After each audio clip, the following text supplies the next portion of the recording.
దేశీయ స్టాక్ మార్కెట్లు స్వల్ప లాభాల్లో ప్రారంభమయ్యాయి. సెన్సెక్స్ నిఫ్టీ స్వల్ప లాభాల్లో కొనసాగుతున్నాయి. Adani ports, Tata motors, Shriram finance, M&M, Asian paint షేర్లు లాభాల్లో కొనసాగుతున్నాయి. ఇక కోటక్ మహీంద్రా, SBI, లార్సన్ షేర్లు నష్టాల్లో కొనసాగుతున్నాయి. ఇక మార్కెట్స్ కి సంబంధించి విశ్లేషణ అందించేందుకు ప్రముఖ బిజినెస్ అనలిస్ట్ వివికే ప్రసాద్ గారు ఉన్నారు. మాట్లాడదాం. Hello sir, good morning. Sir, అయితే ప్రస్తుతం వస్తున్న కొన్ని రిపోర్ట్స్ ఆధారంగా ఇండియాలో కార్పొరేట్స్ సేల్ పెంచుకున్నంతగా లాభాలు పెంచుకోలేకపోతున్నాయని మనం వింటున్నాం సార్, నిజమేనా ఇది? ఇది ప్రస్తుతం ఎలా ఉంటుందంటే మనకి ఎర్లీ పీరియడ్ అండి, ఇంకా సగం రోజుల్లో సగం కంపెనీలు రిజల్ట్స్ అనౌన్స్ చేశాయి. ఇప్పుడు వరకు చూస్తే మాత్రం ట్రెండ్ కొద్దిగా మీరు చెప్పిన దానికి యాక్సెప్ట్ చేయాలన్నట్లుగానే కనపడుతుంది. అంటే టాప్ లైన్ పెరిగినంతగా బాటమ్ లైన్ పెరగటం లేదు. కాకపోతే మనం గుర్తుంచుకోవాల్సింది ఏంటంటే, మనకు తెలిసిన ప్రతి ఇన్ఫర్మేషన్ మనకి ఏదో ఒక రకంగా లాభం సంపాదించడానికో లేదా నష్టం సంపాదించుకోవడానికి ఉపయోగపడుతుందని భావించక్కర్లేదు. మనం ఎప్పుడైనా సరే మంచి కంపెనీలే కొంటాము అంటే మార్కెట్లో అన్ని కంపెనీలు లాభం రాకపోయినా మనకే నష్టం లేదు. మనం కొందామనుకున్న కంపెనీలు లేదా మనం కొనే కంపెనీలకు లాభాలు పెరిగి సేల్స్ తో పాటు లాభాలు కూడా పెరిగితే అవి కొనుక్కోవడానికి అనువుగానే ఉండడానికి అవకాశం ఉంటుంది. సో కాబట్టి ఓవరాల్ మార్కెట్ అనేది ఎక్కువ మంది మాట్లాడుతూ ఉంటారు. అది ఎందుకు ఉపయోగపడుతుందని ఒక్కసారి వాళ్ళు ప్రశ్నించుకుంటే ఇంత కూడా ఉపయోగపడదు. మార్కెట్ ఎట్లా ఉంది, అది ఎట్లా ఉంది, మనకు కంపెనీలు ఏంటి, మన పోర్ట్ఫోలియో ఏంటి, అలా చూసుకుంటే బాగుంటుంది. కానీ మార్కెట్ గురించి మొత్తం ఒక అవగాహన తెచ్చుకోవాలని ప్రయత్నించడం అంత ఉపయోగకరం కాదు. పర్టికులర్ గా రిటైర్డ్ ఇన్వెస్టర్స్ కి, అంటే మన ప్రోగ్రామ్ చూసే ఇన్వెస్టర్లకి మార్కెట్ లో మొత్తం ఏం జరుగుతుందో మనం తెలుసుకోవాల్సిన అవసరం ఉంటుందని నేనైతే అనుకున్నా. ఎస్, కాలర్ ఉన్నారు సార్, హైదరాబాద్ నుంచి రాజేష్ గారు. హలో అండి. మార్నింగ్ అండి. గుడ్ మార్నింగ్, మాట్లాడండి రాజేష్ గారు. Sir, Kitex government and Apple India అంటే ఆమె లాంగ్ టర్మ్ ఇన్వెస్టర్, ఎలా ఉంటుంది సార్? ఇప్పుడు ఏ కంపెనీ అయినా సరే ఇప్పుడు మీరు లాంగ్ టర్మ్ ఇన్వెస్టర్ అని చెప్పక్కర్లేదండి. ఎవరైనా కొన్నాక లాభం సంపాదిస్తాం. ఒకవేళ మీరు లాంగ్ టర్మ్ అనుకున్నారు అనుకోండి, ఈ కంపెనీ మీరు కొన్నాక వారం రోజుల్లో విపరీతంగా డబుల్ అయిపోయింది అనుకోండి, ఏం చేస్తారు? లాభం తీసుకోవాలా వద్దా అని మీమాంసలో పడిపోతారు. నేను లాంగ్ టర్మ్ అని కూర్చోకూడదు. ఏ కంపెనీ కూడా ఆకాశం అంత ఎత్తుకేం పెరగవు. కాబట్టి బాగా పెరిగితే అమ్మాలి. సో లాంగ్ టర్మ్ అంటే అర్థం ఏంటంటే, లాంగ్ టర్మ్ మార్కెట్ లో ఉండేవాళ్ళు లాంగ్ టర్మ్ ఇన్వెస్టర్లు. ఒక స్టాక్ ను పట్టుకుని లాంగ్ టర్మ్ వేలాడే వాళ్ళు లాంగ్ టర్మ్ ఇన్వెస్టర్స్ కాదు. లాస్ ఆఫ్ ఫోకస్ మనుషులు అని చెప్పాలి. ఏమనుకోకడేట అంటున్నాను. నాకు ఉద్దేశం ఏంటంటే, మీరు సరైన పద్ధతి నేర్చుకుంటే బాగుంటుందని. కైటెక్స్ అనేది చూస్తేనేమండి, ఇది మిగతా కంపెనీలతో పోలిస్తే కొద్దిగా టర్న్ ఓవర్ ఎక్కువ ఉన్న కంపెనీ. బంగ్లాదేశ్, ఇండియా నొక్కేయటం, అలాగే వియత్నాము, కంబోడియా మీద చైనా, అమెరికా వాళ్ళు టారిఫ్ వేయడంతో అక్కడి నుంచి వెళ్తున్న టెక్స్టైల్ ఎక్స్పోర్ట్స్ కి ఇండియాకి వచ్చే అవకాశం ఉంది. ఇది టెక్స్టైల్ ఇండస్ట్రీలో ఉన్న కంపెనీ. దీన్ని కనుక చూస్తే ఇప్పుడు ఇంకా 25 మార్చ్ రిజల్ట్స్ ఇంకా రాలేదు మనకి. 24 డిసెంబర్ రిజల్ట్స్ ప్రకారం చూస్తే కూడా 310 312 రూపాయలు ఉండాల్సిన షేరు ఇప్పుడు మీరు స్క్రీన్ మీద చూస్తుంటే మీకే కనపడతా ఉంటుంది. ప్రస్తుతం 242 ఉంటే 310 డిసెంబర్ రిజల్ట్స్ ప్రకారం. ఇప్పుడు ప్రాస్పెక్ట్స్ కూడా పెరిగాయి. కాబట్టి నా అంచనా ప్రకారం 310 కూడా కాదు, 350 70 అయితే కానీ అమ్మవలసిన అవసరం రాకూడని షేరు. అందువల్ల మీరు మంచి కంపెనీలో ఉన్నారు, మంచి ఇండస్ట్రీలో కూడా ఉన్నారు. ఇందులో ఉన్న ఒకే ఒక్క నెగిటివ్ ఫ్యాక్టర్ ఏంటంటే, ఇందులో మ్యూచువల్ ఫండ్స్ 9 పైసా పెట్టలా. మీరు స్క్రీన్ మీద చూస్తే కనపడుతున్న మ్యూచువల్ ఫండ్ హోల్డింగ్స్ 0. అంటే అది యూజువల్ గా కొద్దిగా నెగిటివ్. మంచి కంపెనీలు అయితే మ్యూచువల్ ఫండ్స్ కూడా పెట్టాలి, కానీ మనం అంత కంగారు పడక్కర్లేదు. ప్రస్తుతానికి ఈ కంపెనీలో ఉన్న వాల్యూమ్ చూస్తే కూడా దాదాపుగా 3 లక్షలు అవుతుంటుంది రోజుకి. అందువల్ల ఏ రకంగా చూసినా మ్యూచువల్ ఫండ్ పెట్టకపోయినా కూడా కంపెనీకి మంచి ఇంట్రెస్ట్ అని చెప్పుకోవాలి. ఇంకోటి యాఫ్లే అన్నారు. యాఫ్లే గురించి కూడా ఇప్పుడే చూపిస్తాను. స్క్రీన్ మీద మీరు చూస్తూ ఉంటే అది 600 రూపీస్ ఉందండి. ఇది కూడా మార్చ్ రిజల్ట్స్ ఇంకా రాలా. ఇది రిజల్ట్స్ వచ్చిన తర్వాత మాట్లాడటం మంచిది. ప్రస్తుతానికి చూస్తే మాత్రం 2000 రూపాయలు ఫెయిర్ ప్రైస్ ఉండాలి. ఇందులో మీరు నోటీస్ చేయాల్సింది ఏంటంటే, దాదాపుగా 2 సంవత్సరాల నుంచి, అంటే 2023 నుంచి కూడా చూస్తే ఇప్పుడు చూడండి మార్జిన్ 17, 16%, 18%, 17% దాకా అలాగే ఉంటుంది. సేల్స్ మాత్రం నెమ్మదిగా కొద్దిగా పెంచుకుని 1430 నుంచి 2170 కోట్లకు వచ్చింది. సో సేల్స్ పెంచుకుంటూ మార్జిన్ కాపాడుకుంటున్నటువంటి కంపెనీలని తొందరపడి అమ్మవలసిన అవసరం ఉండకూడదు. అందువల్ల ఈ కంపెనీ కూడా ఉంచుకోవాలి. అందులో ఉన్న ఒక నెగిటివ్ ఫ్యాక్టర్ ఏంటంటే, PE రేషియో ఆల్రెడీ 61 ఉంది. అందువల్ల ప్రస్తుతానికి ఉంచుకోవాలి, కానీ విపరీతంగా ఆశలు పెంచుకోకండి. రిజల్ట్స్ వచ్చిన తర్వాత ఇంకొకసారి మీరు చెక్ చేసుకుంటే బాగుంటే ఉంచుకుందాం, లేకపోతే అప్పుడు అమ్మేసుకుని వేరే కంపెనీలోకి వెళ్ళొచ్చు. ఓకే సార్, నెక్స్ట్ కాలర్ ఉన్నారు కరీంనగర్ నుంచి కిషన్ గారు. హలో అండి.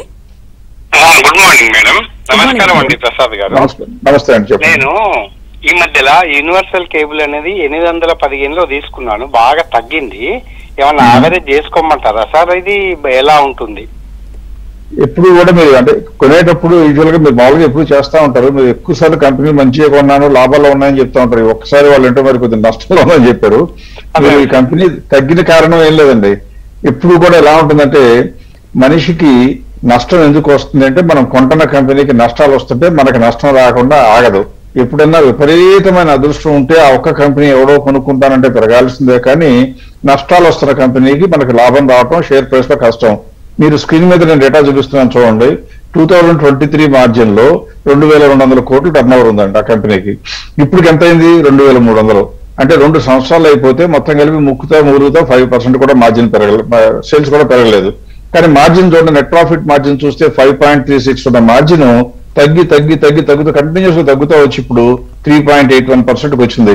అంటే నష్టాలు వస్తేనే బ్యాడ్ కంపెనీ కాదు, ఒక స్థాయికి వచ్చిన తర్వాత ప్రతి కంపెనీ పెరగడం మొదలైపోయి ఒక లెవెల్కి వెళ్ళిపోయినాక స్టెబిలైజ్ అయిపోయి మళ్ళీ అన్నా పెరుగుతుంది, లేకపోతే అక్కడి నుంచి కొద్దిగా కిందకు తగ్గుతుంది. ఇది ప్రస్తుతం కిందకు తగ్గుతున్నటువంటి బిజినెస్.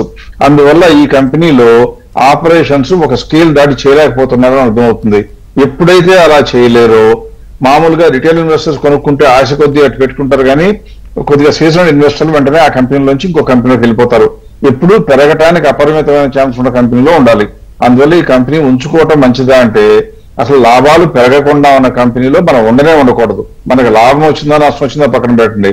ఇప్పటికైనా సరే ఆ కంపెనీ నుంచి బయటకు వచ్చేసి కేబుల్ ఇండస్ట్రీలోనే ఆర్ఆర్ కేబుల్ కొన్ని బాగున్నాయి కొన్ని, ఆ కంపెనీ కొనుక్కోవడం మంచిది. కానీ ఈ కంపెనీలో నా ఫేర్ ప్రైస్ చూస్తే ఇప్పుడు కూడా 654 ఉంది నా లెక్క ప్రకారం కూడా. కానీ నేను పొరపాటు ఇందులో ₹1 ఉంచను. కారణం ఏంటంటే బాలేని కంపెనీ, మార్జిన్లు పెంచుకోని కంపెనీ మనకి ఉండకూడదు అనే సిద్ధాంతాన్ని నమ్ముతాం. అందువల్ల ఈ కంపెనీ నుంచి బయటకు వచ్చేయడం మంచిది. ఓకే సార్, నెక్స్ట్ కాలర్ ఉన్నారు బెంగళూరు నుంచి అనుష గారు. హలో అండి. నమస్తే, మాట్లాడండి. గుడ్ మార్నింగ్ అమ్మా, చెప్పండి. సార్ సెల్కో గోల్డ్, గోగ్రేజ్ ఆర్గో, టెక్ మహీంద్రా ప్రెసెంట్ ప్రైస్ లో ఇన్వెస్ట్ చేశారు. ఏదండి? గోగ్రేజ్ ఆర్గో, Senco gold, tech Mahindra. Godrej auto, Godrej auto అండి మీరు? గోగ్రేజ్ ఆర్గో మీరు రీసౌండ్ వస్తుంది. గాడ్రేజ్ అది చూపిస్తాను చూడండి స్క్రీన్ మీద. గాడ్రేజ్ అగ్రోవిట్ కనుక చూసినట్లయితే అది మార్చ్ రిజల్ట్స్ కూడా వచ్చేసేయండి. వచ్చేసిన తర్వాత కూడా ఎలా ఉన్నాయి రిజల్ట్స్ అని చూస్తే నా లెక్క ప్రకారం బ్రహ్మాండంగా ఉన్నాయి, మామూలుగా ఉండటం కూడా కాదు. పైగా ఇప్పుడు ఏ ఇండస్ట్రీలో ఉంది, ఫుడ్ ప్రాసెసింగ్ లో ఉన్న ఈ కంపెనీలో ఈ సంవత్సరం పర్టికులర్ గా మనకు బడ్జెట్ వచ్చిన తర్వాత మన మధ్యతరగతి మనుషులందరికీ కూడా, మీరు ఒకవేళ ఉన్న తరగతి అనుకోకండి, నా ఉద్దేశం జనరల్ గా మధ్యతరగతి ప్రజలకి ట్యాక్స్ లో రిలీఫ్ వచ్చింది కాబట్టి అందరూ కూడా ఫుడ్ హ్యాబిట్స్ పెంచుకుంటే ప్యాక్డ్ ఫుడ్స్, ప్యాకేజ్ ఫుడ్స్ కొంటారు. అందువల్ల ఈ కంపెనీకి ఇంకా సేల్స్ బాగా పెంచుకోవడానికి అవకాశం వచ్చింది ఇప్పుడు బడ్జెట్ మూలంగా. ఈ కంపెనీలో ఉన్న లాభం ఏంటంటే సేల్స్ పెద్దగా పెరగకపోయినా 23 జూన్ నుంచి ఇప్పుడు వరకు చూస్తే మార్జిన్స్ మాత్రం 3.37 వల్ల కూడా 4.3% పెంచుకోగలిగింది. అంటే ఆపరేషన్స్ లో ఎఫెక్టివ్ గా పనిచేస్తుంది. అందుకే దీనికి రివైజ్ ఫేర్ ప్రైస్ చూస్తే ఇప్పుడు ₹1007 వచ్చింది. ఇప్పుడు ఉన్నదంతా 662. కాబట్టి కంపెనీ ఉంచుకోవాలంటే 100కి 100 రూపాయలు ఉంచుకోవాలి, ఎట్టి పరిస్థితిలో భయపడక్కర్లేదు. ఇంకోటి టెక్ మహీంద్రా అని మీరు చెప్పింది.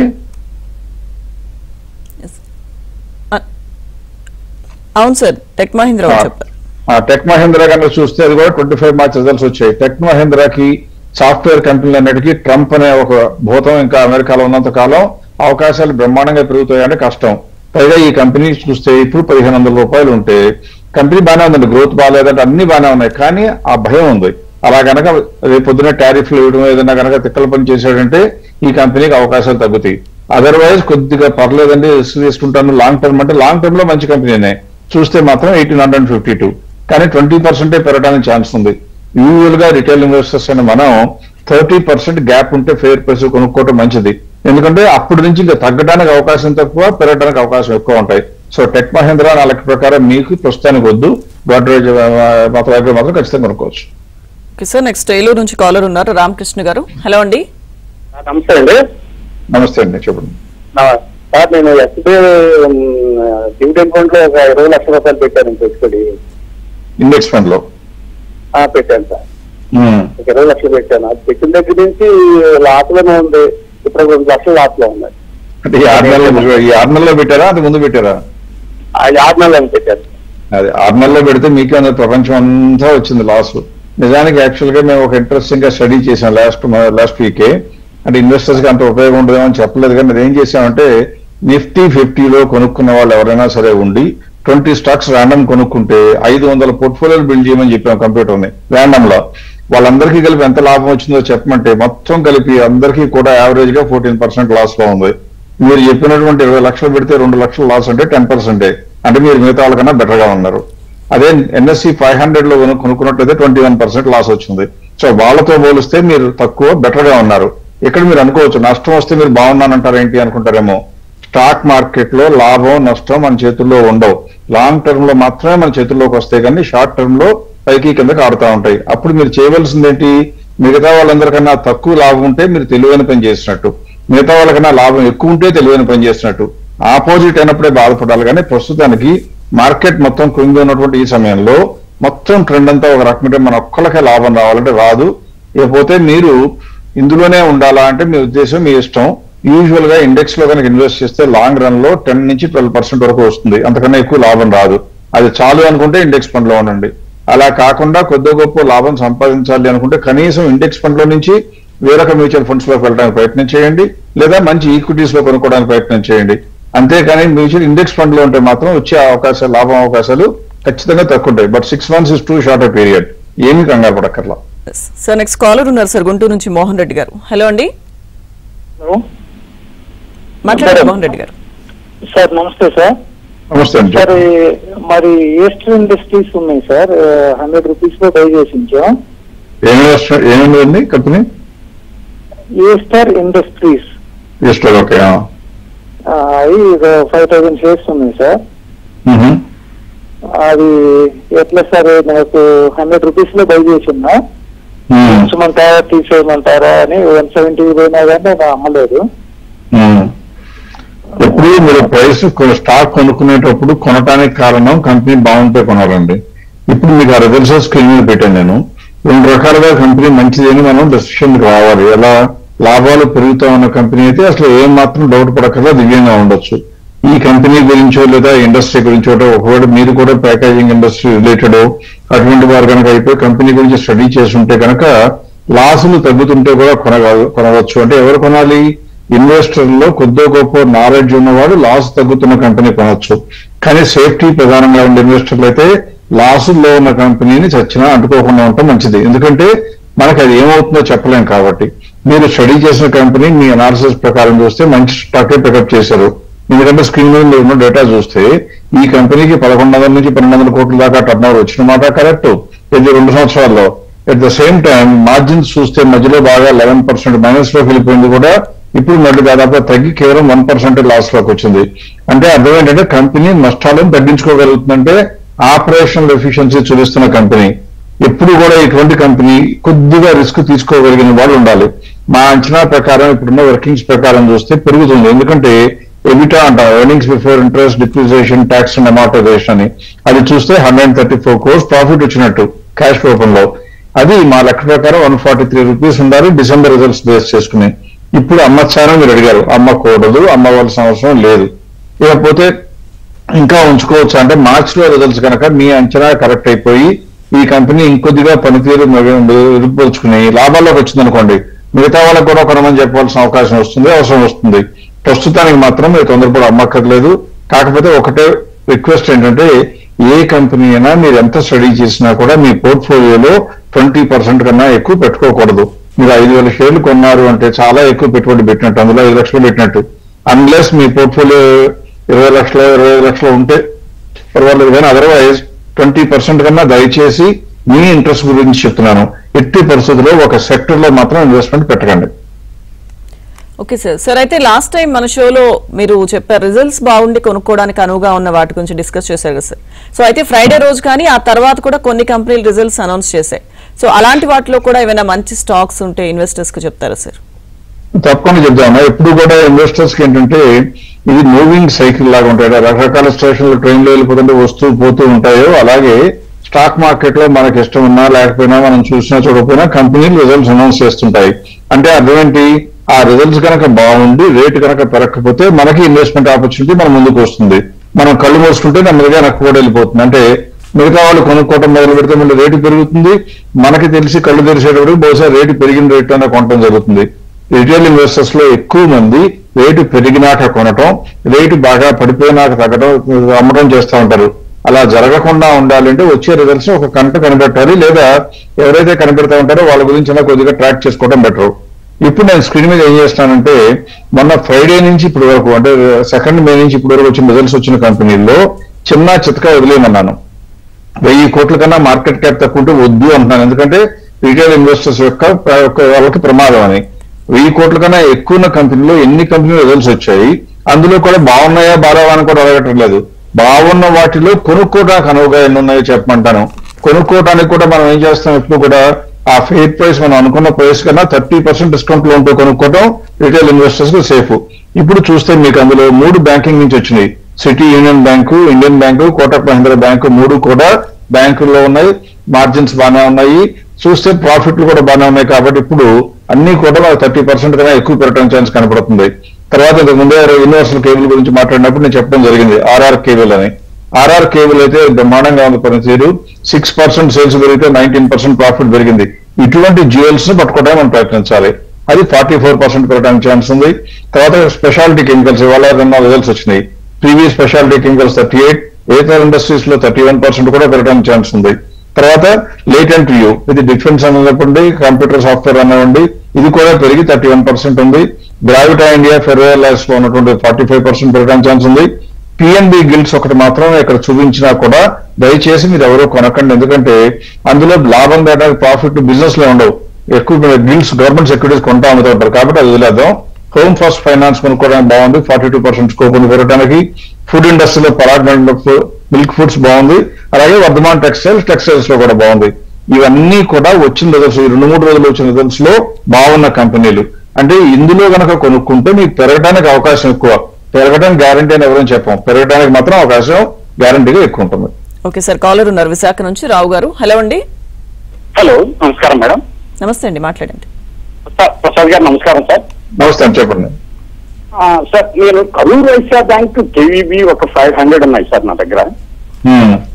100 రూపీస్ లో కొన్నాను, 93 to 100 బిట్వీన్ కొన్నాను.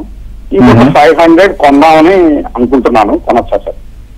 అంటే మీకు ఫస్ట్ బ్యాంకింగ్ సెక్టర్ లో ఇంకా ఇది ఒకటేనండి, అసలు మొత్తం మీ పోర్ట్ఫోలియో దీని పర్సెంటేజ్ ఎంత 20% కన్నా ఎక్కువ ఉంటే కొనకూడదు, ఎంత బ్రహ్మాండంగా ఉన్నా కూడా కొనకూడదు. అలా కాకుండా మీ పోర్ట్ఫోలియో పెద్దదై ఉండి 500 అంటే 1 లక్ష రూపాయలు పెట్టుంటారు, ఇంకో 1 లక్ష పెట్టినా కూడా మొత్తం కలిపి నాకున్న పోర్ట్ఫోలియో 20 లక్షలు అండి అన్నారు అనుకోండి, కొనొచ్చా అని అడిగితే అప్పుడు చెప్తున్నాను. అంటే 20% కన్నా సెక్టర్ లో ఎక్స్పోజర్ తక్కువ ఉంటే మాత్రం 100కి 100 రూపాయలు కొనుక్కోవచ్చు. ఎందువల్ల అంటే చాలా కొద్ది కంపెనీలకి, అందులో పర్టికులర్ గా యుద్ధం వచ్చినా రాకపోయినా ఏం జరిగినా సరే బ్యాంకింగ్ సెక్టర్ కి వచ్చే లోటుపాట్లు ఏమి ఉండవు. ప్రైవేట్ బ్యాంకులకు అసలే ఉండవు. కరూర్ వైశ్య బ్యాంక్ దానికి ఇంకా అసలు ఇబ్బంది లేదు, బికాస్ మోస్ట్లీ సౌత్ ఇండియాలోనే ఉంటుంది కాబట్టి. అంటే ఎంత యుద్ధం వచ్చినా నార్త్ ఇండియాలో వస్తుంది, ఇక్కడికి ఏమి రాదు. ఏ రకంగా చూసినా కూడా ఇబ్బందులు లేని కంపెనీ. ఈ కంపెనీకి మనకి ఇంకా మార్చి రిజల్ట్స్ ఇప్పటి వరకు ఇంకా రాలేదు. డిసెంబర్ వరకు రిజల్ట్స్ చూస్తే కూడా మన లెక్క ప్రకారం 300 రూపీస్ 290 రూపీస్ వరకు ఫెయిర్ వాల్యూ ఉంది. పైగా ఇంకోటి అడ్వాంటేజ్ ఏంటి, ఈ కంపెనీ మీరు నేనే కాదు, మ్యూచువల్ ఫండ్స్ ఎంత నమ్మాయో చూడండి. 31.49% మ్యూచువల్ ఫండ్స్ ఇన్వెస్ట్ చేసే, అందులో మ్యూచువల్ ఫండ్స్ పెట్టి మీకు నచ్చి నాకు నచ్చి అందరికీ నచ్చిన కంపెనీ మనం ఓవర్ నైట్ గా ముంచే అవకాశం లేదు ఒకటి. పైగా మార్జిన్స్ అనేవి బాగున్నాయి. బ్యాంకింగ్ సెక్టర్ మనకి చాలా ప్రిఫరెన్స్ ఇవ్వాల్సిన సెక్టర్. ఇంట్రెస్ట్ రేట్ తగ్గితే ఈ బ్యాంకులకి లాభాలు ఇంకా పెరుగుతాయి, వడ్డీతో వచ్చే లాభం కన్నా కూడా పెరుగుతాయి. అందువల్ల ఖచ్చితంగా మీ ఆలోచన సమర్థనీయం. ఎక్స్పోజర్ లిమిట్ దాటకపోతే మాత్రం ధైర్యంగా కొనుక్కోండి. Okay, thank you so much sir VVK Prasad గారు, మార్కెట్స్ మీద మీ అనాలిసిస్ ఇచ్చినందుకు థ్యాంక్ యూ వెరీ మచ్. ఇది వాటి ఎబిఎన్ బిజినెస్. నమస్తే.